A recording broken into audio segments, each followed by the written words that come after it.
Salam planter Indonesia. Assalamualaikum warahmatullahi wabarakatuh.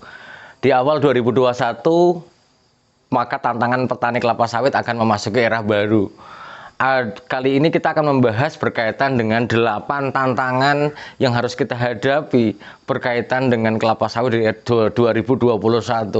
Semakin naiknya harga, maka beberapa tantangan yang harus kita bahas untuk memulai awal tahun, untuk bagaimana kita mempersiapkan diri menjadi petani yang memiliki keuntungan yang lumayan di 2021. Tanpa persiapan, maka kita tidak bisa mengestimasi apa saja yang akan terjadi di 2021. Maka yang pertama adalah bahwa tantangan yang pertama adalah genangan. Masih banyak masuk ke dalam the brondol adalah bicara tentang kenapa kelapa sawit saya adalah tidak bisa move on Pak dari pertumbuhannya, masih padat dan sebagainya. Maka bahwa faktor genangan ini adalah faktor yang utama yang menyebabkan tanaman kita tidak bertumbuh dengan sangat baik. Baik genangan di gambut ataupun genangan mineral yang dimana drainasenya tidak terjadi sama sekali. Karena bahwa sering kita bahas bahwa genangan ini tanpa dilakukan sebuah tindakan nyata untuk mengeluarkan airnya, maka kita tidak akan bisa mendapatkan pertumbuhan kelapa sawit yang optimal. Maka satu-satunya cara di 2021 adalah bagaimana kita move on untuk membuatkan paret drainasenya.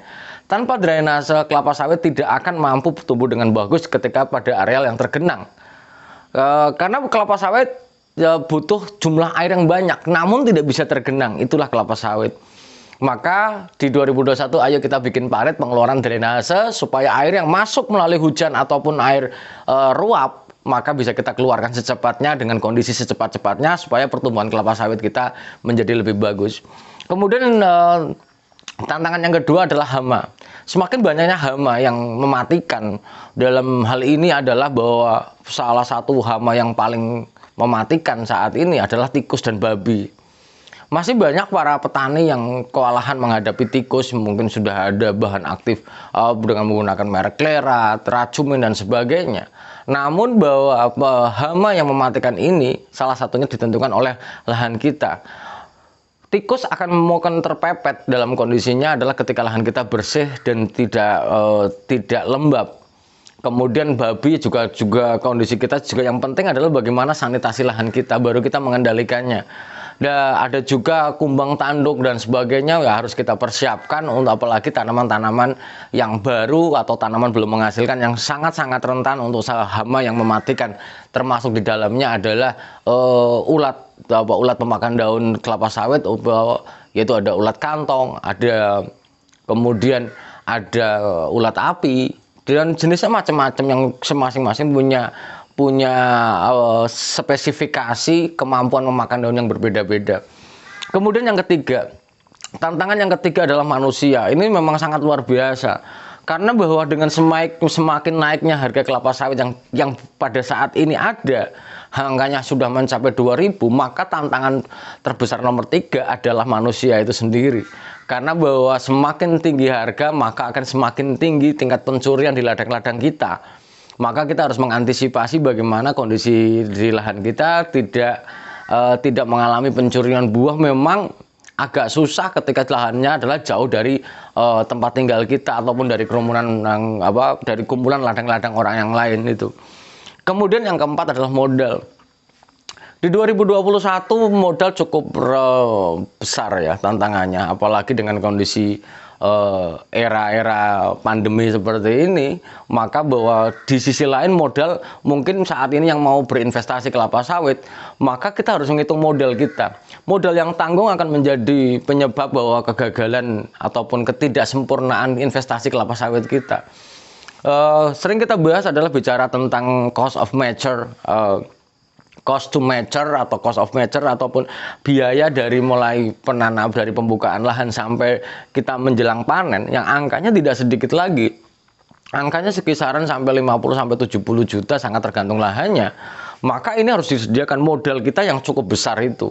Tanpa modal yang cukup, maka kita cuma hanya setengah hati saja membuka kelapa sawit. Sekali lagi bahwa kelapa sawit adalah salah satu objek investasi yang biaya atau modalnya cukup besar. Kemudian 5 adalah kemiringan. Masih banyak masuk ke The Brondol adalah bicara tentang kemiringan. Bagaimana kalau miring seperti ini lahan kita. Bahwa pada prinsipnya bahwa tantangan terbesar adalah ketika kelapa sawit di daerah miring adalah masalah aliran permukaannya. Maka pada saat ini pembukaan lahan di daerah miring adalah dilakukan dengan menggunakan mekanisme pembuatan teras supaya bagaimana memotong aliran permukaan yang dari ujung ketinggian sampai ke bawah supaya bagaimana aliran permukaannya bisa terpotong dengan menggunakan sistem terasan ini. Ketika petani, para planter semuanya masih belum ada terasan, maka nanti bisa modifikasi bagaimana bahwa ketika misalnya kita menanam sawit seperti ini, kemudian nanti pelepahnya adalah diletakkan sejajar kontur supaya bagaimana menahan aliran permukaan supaya pupuk kita nggak hilang, kemudian tidak mengalami erosi tanah yang nanti lama-lama tanaman kita akan menggantung. Ini adalah tantangan-tantangan yang harus kita pahami di 2021 yang belum ada. Kemudian masalah ketinggian tempat lah. Ini ada satu pertanyaan, Pak Pendi. Sekarang kan tanah kita udah mulai susah, apalagi di daerah-daerah yang dekat sama pemukiman. Bedanya pemukiman dengan perkebunan adalah pemukiman rata-rata akan mencari di daerah yang akan lebih tinggi. Misalnya ketinggian 650 sampai ke atas yang lebih dingin. Kemudian kalau perkebunan yang ada di daerah dataran rendah pada saat ini. Kelapa sawit akan tumbuh bagus pada daerah-daerah di Katulistiwa, pastinya di Katulistiwa dengan penyinaran yang cukup, curah hujan yang cukup. Namun tantangan itu bagi para petani yang mau mencoba untuk bercocok tanam di dataran tinggi, di ketinggian tempat di beberapa ini, bahwa kelapa sawit akan optimal tumbuh pada 0 sampai 600 meter di atas permukaan laut. Jika lebih daripada itu, tanaman kelapa sawit tetap akan tumbuh, namun produktivitasnya rendah.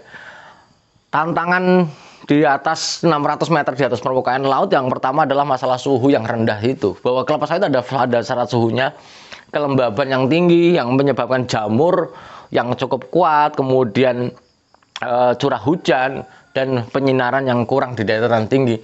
Maka memang tantangan terbesar untuk kita mau nanam dataran tinggi ya lebih bagus jangan mencoba, karena dataran tinggi itu cocoknya untuk berkebun sayuran yang relatif angka bisnisnya lebih tinggi dibandingkan kita kelapa sawit kalau di dataran tinggi. Kemudian tantangan selanjutnya adalah tumbang. Lah, bagaimana mengatasi tumbang di gambut? Sering saya sampaikan bahwa tumbang di gambut adalah takdir, karena tanaman kelapa sawit kita berada pada media yang tidak mampu mencengkeram akar kelapa sawit dengan sangat kuat. Berbeda dengan tanah mineral yang mampu mencengkeram kuat dan menahan batang supaya tetap tegak berdiri. Namun gambut tidak bisa. Karena bahwa tumpukan bahan organik ini tidak mampu menahan tanaman kelapa sawit kita supaya tidak tumbang. Maka bagaimana antisipasinya adalah ketika tumbang, sudah tumbang, maka ya kita konsolidasi, tutup akarnya kembali lagi. Entah mau tumbang ke kanan, ke kiri, ke depan, ke belakang, ya memang Allahu alam ya kita nggak akan tahu. Maka kalau sudah digambut nanti tanaman kita menjadi berantakan. Biarkan saja.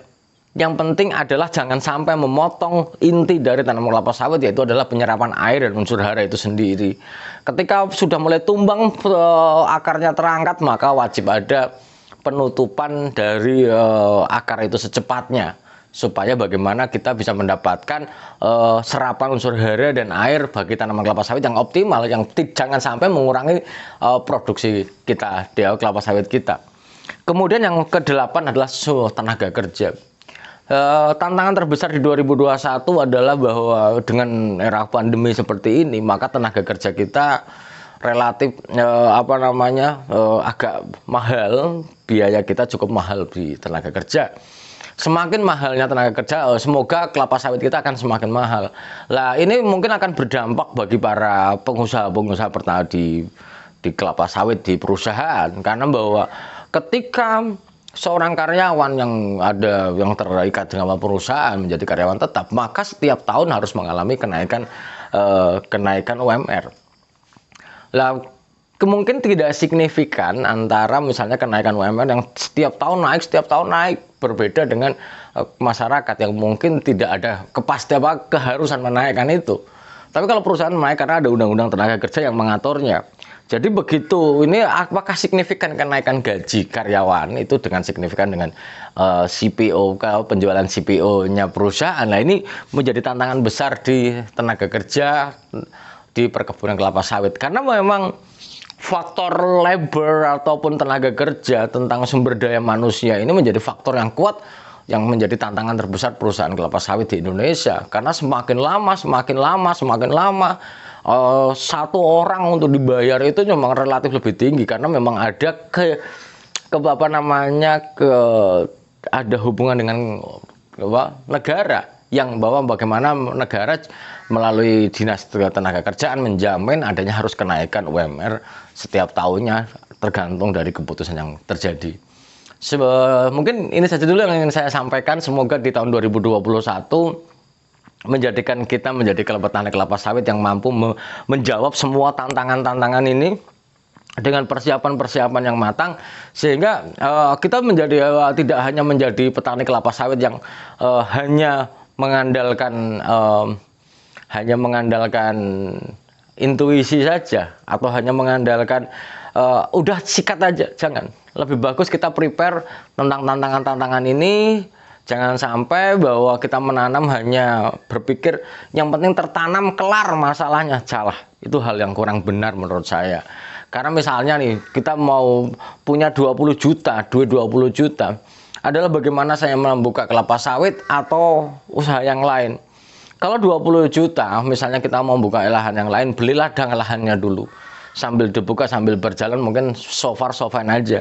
Tapi jangan kita membuka kelapa sawit, kemudian kita menanam kelapa sawit dengan modal yang terbatas, yang ujung-ujungnya tidak dipupuk, tidak dirawat, waktu kita juga nggak ada misalnya, maka kita hanya menyanyiakan potensi produksi di awal panen yang sangat besar, yang sebenarnya bisa untuk mengembalikan modal beberapa tahun setelah panen perdana tersebut. Mungkin itu saja dulu yang dapat saya sampaikan. Semoga Allah memberikan saya, Anda, dan semuanya di tahun 2021 menjadi tahun yang lebih membahagiakan, lebih mensehatkan, lebih memberikan kekuatan diri kita untuk tetap berada di jalan yang benar. Terima kasih. Salam Planter Indonesia. Assalamualaikum warahmatullahi wabarakatuh.